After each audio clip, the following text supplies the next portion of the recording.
वर्गात शिकते. माझ्या वर्ग शिक्षकांचे नाव श्री चंदने सर आहेत. किती भोगले किती सोसले तरीही तिने शिकवले. किती भोगले किती सोसले तरीही तिने शिकवले. स्त्री शिक्षणाचे धडे पुढे तिच्या साऱ्या लेकींनी गिरवले. स्त्री शिक्षणाचे धडे पुढे तिच्या साऱ्या लेकींनी गिरवले. सावित्रीबाई फुले या भारतातील पहिल्या महिला शिक्षिका होत्या. त्यांचा जन्म 3 जानेवारी 1831 रोजी सातारा जिल्ह्यातील नायगाव येथे झाला.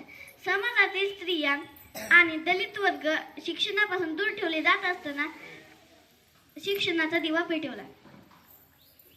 महात्मा ज्योतिबा फुले यांच्या सहकार्याने त्यांनी 1848 साली मुलींची पहिली शाळा सुरू केली.